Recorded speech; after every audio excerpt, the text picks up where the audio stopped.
The Battle of Britain began in July 1940 as a prelude to the invasion of the British Isles. It is little wonder that it is so unpopular with RAF pilots, as they were the intended target for the operation.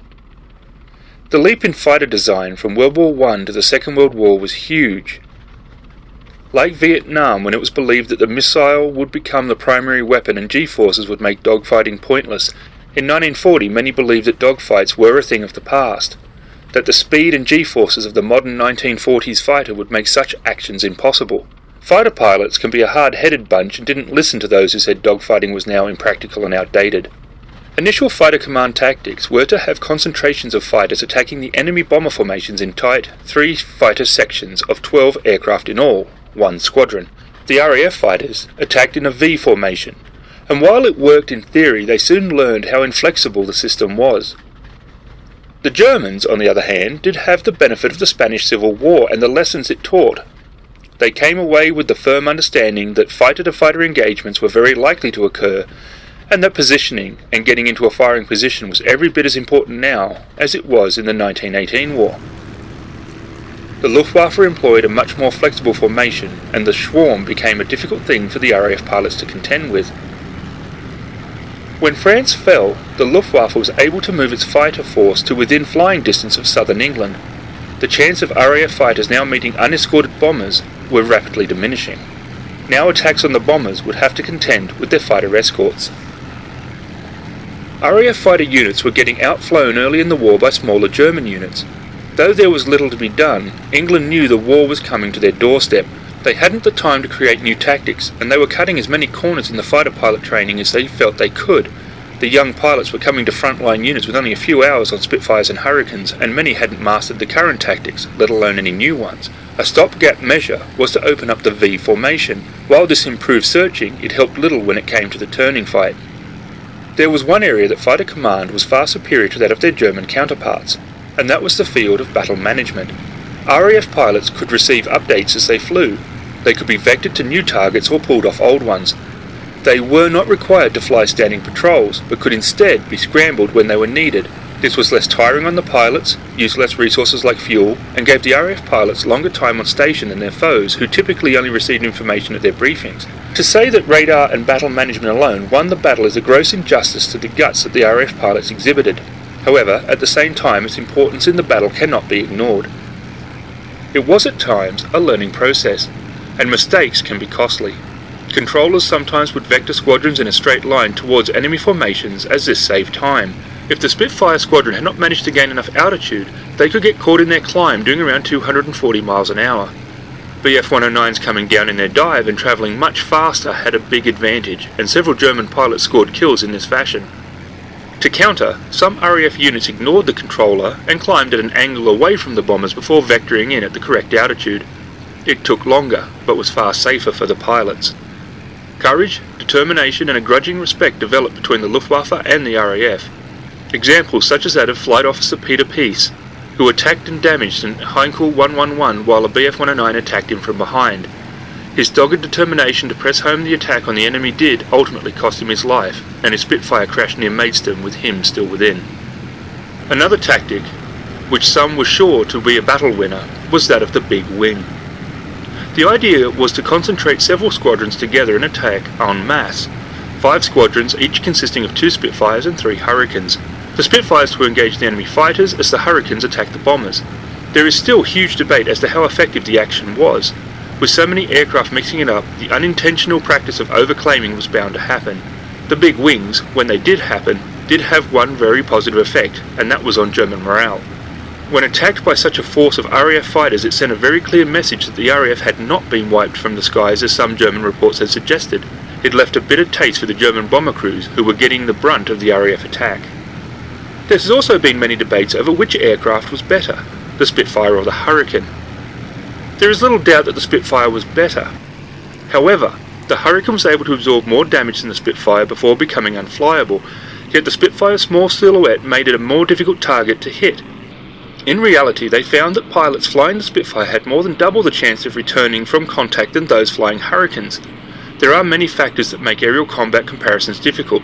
The type of enemy aircraft encountered, how many, weather conditions and so on. To many people, the Spitfire is the better plane by far.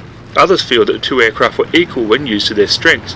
The Hurricanes did shoot down a lot more aircraft during the Battle of Britain than the Spitfires, but the role of the Spitfire was still essential, and the morale boost it gave to those who saw it could at times be extreme. If anything became apparent quickly, it was that the 8 303 Brownings just weren't up to the task of downing modern military machines. There were the cases of German bombers crash landing in France with more than 100 bullet holes. The damage on closer examination looked to be from 2 or more British fighters at close range expelling most if not all of their ammunition. Most of the advice of the day said to target the bombers' fuel tanks and engines. There was little advice, however, on how to do this precise manoeuvre and not get killed in the process by the bombers' gunners or enemy fighters.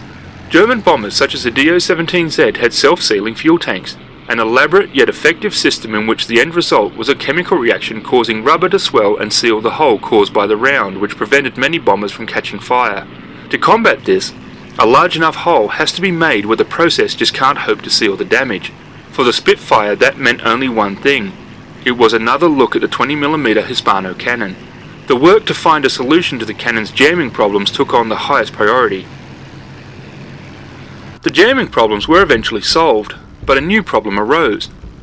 The Hispano's ammunition capacity of 60 rounds would last only 5 seconds in combat, so the Spitfire became armed with mixed guns, 2 cannon and 4 303 Browning machine guns. Overall, it was a good fix to the problem. Browning Spitfires became Mark 1As and cannon arms became Mark 1Bs. The same process was used on Mark 2s. The Browning Mark 2s became Mark 2As and the cannon equipped became Mark 2Bs. One dangerous thing pilots found was that in dives the Spitfire became very difficult to fly. A great deal of strength was needed to pull back on the stick. The problem was that the fabric-covered ailerons would balloon. The solution was to replace the fabric covering with a metal one which wouldn't balloon when diving. To increase the range of the Spitfire, an extra tank was added into the port wing. Both 30 and 40-gallon tanks were used. These tanks looked like a massive tumour growing from the port wing, and while range was increased, it did adversely affect the performance of the plane. It did prove its usefulness during bomber escort, but eventually the drop tank would be introduced and was a far better solution. Adolf Sailor Milan worked on changing fighter command's tactics. His suggestion was to have 3 sections of 4 aircraft which could break into 2-man elements. Milan thought that a 3-ship formation was 1 aircraft too many when combat happened. It was too easy for one of the planes to be separated. Lone British fighters proved easy prey for the shark-like Luftwaffe Bf-109 pilots, and Milan's tactics were widely used by 1941. Hugh Dowding was replaced as head of fighter command after the Battle of Britain. While Britain won by holding out, it had been a costly battle and there was a lot of criticism to be handed around. While today many believe that Hugh Dowding had been the right man for the task and was in many ways a genius, politics had reared its ugly head. Dowding's replacement was ACM Sholto Douglas. He came up with a concept which he called leaning forward into France. He wanted his fighter units to start to show the enemy that they were ready for offensive actions. December 20th, 1940 saw Flight Lieutenant George Christie and Pilot Officer Bogle Bodie of No. 66 Squadron attack an airfield and strafe ground targets. They met no aerial opposition, and this was important as it was the first time Spitfires had been over France since the defeated British Army was evacuated at Dunkirk. Starting in January 1941, Fighter Command started fighter sweeps over France. The Luftwaffe chose to ignore these incursions. To try and entice the Luftwaffe to play ball, the RAF started to send bombers over. The operations, called Circus, was not so much to cause damage to German ground targets, but to get the enemy fighters into the air where they would be destroyed by the Spitfires and Hurricanes. The first Circus, 6 Blenheims, escorted by 103 fighters, a mix of Spitfires and Hurricanes, did not go quite as planned. After bombing their targets and heading for home, the Luftwaffe engaged. In the fight that followed, a Spitfire was written off when it had to make a crash landing and 2 others were damaged. A Hurricane was shot down and its pilot rescued from the channel. For their part, the Luftwaffe suffered no casualties. The Circus idea was a good one, although its results were mixed. Some, like the one flown on the 12th of August 1941, showcased problems, most notably the Spitfire's short range.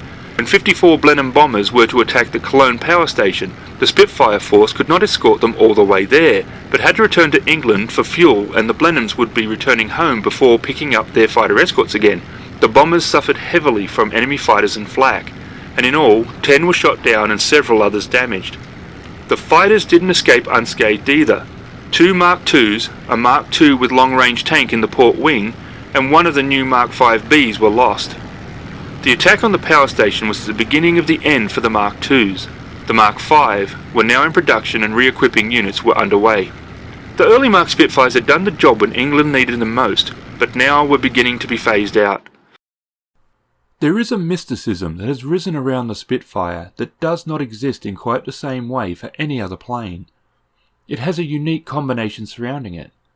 The lines are truly beautiful. The sound of its magical Merlin engine has a musical quality. Other engines sound powerful or interesting, but the Merlin seems to stand alone. Its development and early battles were when Britain's back was against the wall, and it has become a symbol of freedom against Nazi Germany. It has taken a pride of place over other worthy aircraft like the Hawker Hurricane. The Battle of Britain would not have been won without the Hurricane's solid and continued performance. In a way, the Spitfire's pride of place is a problem for people, and I can understand why they feel that way. But in a different perspective, the love and interest for the Spitfire has kept a focus on aviation and the events of so long ago. If people who do not normally have a strong interest in aviation come to museums or air shows to see this legendary bird, in the end I think it is still a good thing. So I looked around and found this starter set. I am not sure about these sets, certainly not for anyone who isn't a beginner. And even then I am not sure of their full value. At first glance they seem like a good idea. They come with a kit? I think exclusively single-seat fighters, but I might be wrong there. A small tube of glue, the paint for the camo needed, and a brush. The glue is probably not bad, but I think modern liquid glues are superior. The brush is also not a bad brush. The paint, however, is just not that great, and I am not a fan of their paint line at all. The only thing that is positive is that they are now acrylic and not enamel-based. There are some modelers that swear by the enamels, and that is totally cool. But for the most part, it isn't them that buy these kits. If it's for kids, then they do not want enamel-based paints. There is a cost increase involved with it being a starter set over just the kit, so take that into consideration when you make your purchases. I do like the cover artwork. They have in recent years gone back to their roots, breaking away from the no-action box art that was required for some time. There is a cool action shot of a Spitfire tearing down and a 109 in flames. Not as great as the old ones, which were incredible paintings, but cool all the same. I wanted an early war Spitfire, and this fits the bill. If you're a beginner though, the camo is not the easiest. It isn't so much the upper surfaces as it is the underbelly cream and black. Originally I thought the black was just a straight line, a half and half kind of deal, but it's not, and it has a cut in it. This can be masked, but depending on the level of the beginner, that might be more annoyance than it's worth. Opening it up, you find that it's a pretty simple kit in many respects. There isn't loads of sprues. In fact, there are only 3, 2 main ones and then the clear parts. With that comes not a lot of parts. So this is a good option for a beginner from that side of things. Beginner kits need to be simple, not huge part counts and easy to do. They need to be able to be built pretty fast. As they get better, then the more complex kits can come, and with that the patience required for a slower build. The more I looked at this, the more I began to feel that this was Airfix's version of the Eduard weekend build. If you eliminate the glue, paint and brush and just look at the kit side, then you will see a simple kit with no extras and only one decal option, very similar in basic concept to the Eduard weekend editions, though some are not as easy to do in a weekend, just saying. The decals look quite good at first glance, though I do not think they are cartograph. They are bright, pretty well centered, and for the most part don't have loads of carrier film, though the fuselage markings do have a bit. An easy way around this is to get your sharp hobby knife and cut the fuselage decals out. The fuselage ones are pretty easy to position, so this is not a hard way to get a slightly better finish. If the modeler is young, then best do this stage for them. Hobby knives are amazingly sharp. They will be fine with applying the decals. The instructions are easy enough to follow. They are from what I am calling the interim years. There is some colour, but not a lot, but it is more than the old straight-out black and white ones. Those old ones sometimes left you thinking it would be easier to build the real plane than the kit. A lot of the newer instructions are in colour and highlight what parts and where they go specifically. It helps a lot. These are not like that, but they're not bad. One thing Airfix does, which I do like and I think they need to be congratulated for, is that in many of their kits they have crew and up or down gear options. This is a really nice option that so many companies just straight out neglect. It's a small thing to add, but it gives a big option. A fast and easy way to do gear up. Not all planes have an easy way that their gear retracts. P-40s and B-17s are complex to engineer without those parts. A lot of the time it isn't a case of just inserting the wheels into the bay and closing the doors, as many of them just plain don't fit. Kids like the gear up so they can fly around the house, but there are some of us who like to do the kits in flight. Airfix has always made this possible. I'd like to see more companies offer this, as giving modelers more options isn't unreasonable. The panel lines are probably very heavy on this kit, so that comes down to preference.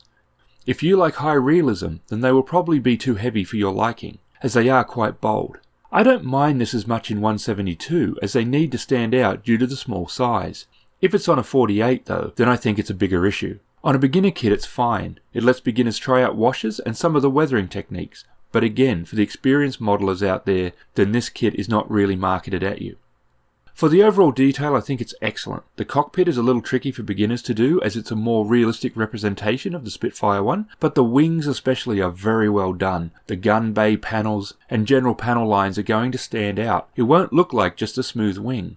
I think people will be happy when they complete it. The rear elevators have some raised detail and it just pops off the kit when you see it. It looks great.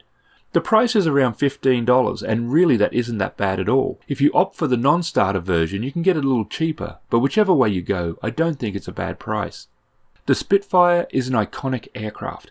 I've been doing a lot of figures and wanted a kit to build. I didn't want to get into too complex at the time, but still wanted something that would look good when it was completed, and I don't mind having a few Spitfires on my shelf. I think this kit's worth picking up.